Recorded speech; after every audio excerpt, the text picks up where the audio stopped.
महागठबंधन की पीसी के बाद महागठबंधन के कई नेता काफी उत्साहित हैं और एनडीए नेताओं से सवाल कर रहे हैं। हमारे साथ जेडीयू के राष्ट्रीय प्रवक्ता राजीव रंजन जी हैं।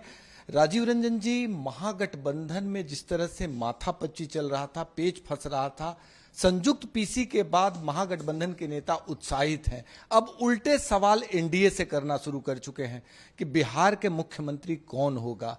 बतौर राष्ट्रीय प्रवक्ता आपकी क्या राय? एक ही 100 सवालों का जवाब है। बिहार के मुख्यमंत्री एक बार फिर नीतीश कुमार जी बनेंगे।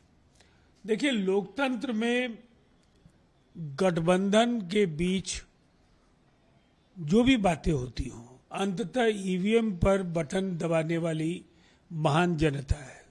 जनता का आशीर्वाद नीतीश कुमार जी के साथ है।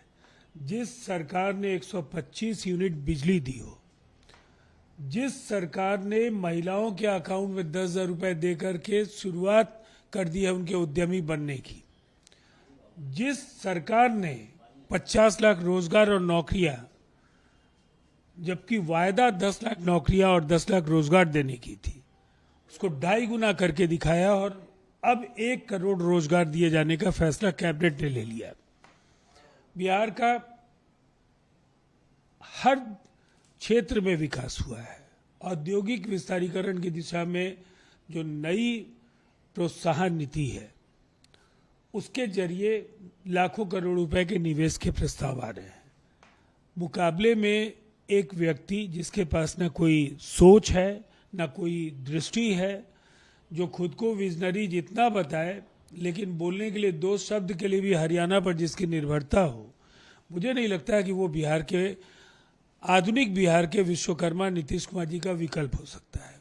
जिस तरह से माथापच्ची चल रहा था महागठबंधन में और अचानक से प्रेस कॉन्फ्रेंस होता है, तेजस्वी यादव को मुख्यमंत्री घोषित कर दिया जाता है। बिहार की राजनीति को आप ठीक से समझते हैं, कैसे सोचते हैं और जेडीयू कैसे सोचती है? ये बहुत ही फूहड़ डैमेज कंट्रोल था। राहुल गांधी ने खुद आना भी मुनासिब नहीं समझा। अशोक गहलोत एक नेता हो सकते हैं, लेकिन पार्टी के सर्वोच्च नेता तो राहुल गांधी हैं। अब तक तो गलबहियां कर रहे थे तेजस्वी यादव के साथ, लेकिन बहुत ही बड़ी संवादहीनता की स्थिति कांग्रेस और आरजेडी के बीच, आरजेडी और लेफ्ट के बीच, वीआईपी अब सुरताल उनके बदलते बदलते बच गए।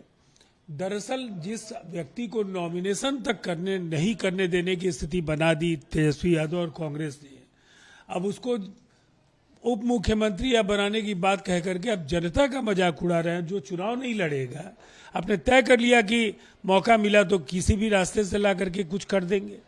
देखिए, ये लोकतंत्र में जिसकी भी आस्था है, ऐसा गड़बड़ झाला जनता स्वीकार नहीं करेगी। एकदम सुस्पष्ट नेतृत्व है नीतीश कुमार जी के नेतृत्व में एनडीए का। हमारी नीतियां बिल्कुल स्पष्ट हैं, हमारी उपलब्धियां बिल्कुल जनता के सामने है। बताने की जरूरत नहीं, लोग जिंदगी जी रहे हैं और वो महसूस कर रहे हैं बिहार में क्या बदलाव हुआ है। एक तरफा है मुकाबला। 2.5% वाले को डिप्टी सीएम बना दिया गया, जबकि एक बड़ा वर्ग आरजेडी कांग्रेस के साथ है मुसलमानों का। इसको जेडीयू कैसे देख रहे हैं? अब ये मुसलमानों को देखना होगा। मुझे लगता है बिहार के मुसलमानों को एक बात जरूर खुले मन से सोचना चाहिए। नीतीश कुमार जी का बिहार की सियासत में मजबूत होना, उसके कई मायने हैं। पूरे देश में नीतीश कुमार से बड़ा सेक्युलर कोई राजनेता नहीं है, और बिहार में कभी दंगे नहीं हुए 20 वर्षों के कार्यकाल में, कभी कर्फ्यू नहीं लगा। मुसलमानों का उसी भाव से विकास हुआ है जैसे अन्य संप्रदायों को मानने वाले लोगों का। बिहार की गंगा जमनी तहजीब को नीतीश कुमार जी ने सुरक्षित रखा है। इसीलिए पूरी मजबूती के साथ उन्हें नीतीश कुमार जी के नेतृत्व में एनडीए को वोट करना चाहिए। आखिरी सवाल, जो 243 सीटें हैं, जिस तरह से महागठबंधन में माथापच्ची चला, क्या एनडीए को एज मिल रहा है, फायदा होगा? एनडीए को एज ही नहीं है, हमारा फासला बहुत ही बड़ा हो गया है। एक बड़ी पराजय होगी महागठबंधन की, और जनता के विवेक पर हमें भरोसा रखना चाहिए। फैसला बिहार की तकदीर से जुड़ा हुआ है। 25 से 30 बिहार को विकसित राज्य बनने की राह पर आगे जाना है तो निस्संदेह नीतीश कुमार जी ही उनकी पसंद होंगे। माथापच्ची के बाद जो एकजुटता के बाद जनता को बता दीजिए इस बार एनडीए कितना? 2010 से बेहतर। 2010 से बेहतर संख्या? अभी संख्या जनता पर भी कुछ छोड़िए, 2010 में 206 सीटें थी, तो उससे बेहतर आप देख लीजिए कहां तक हम जाएंगे।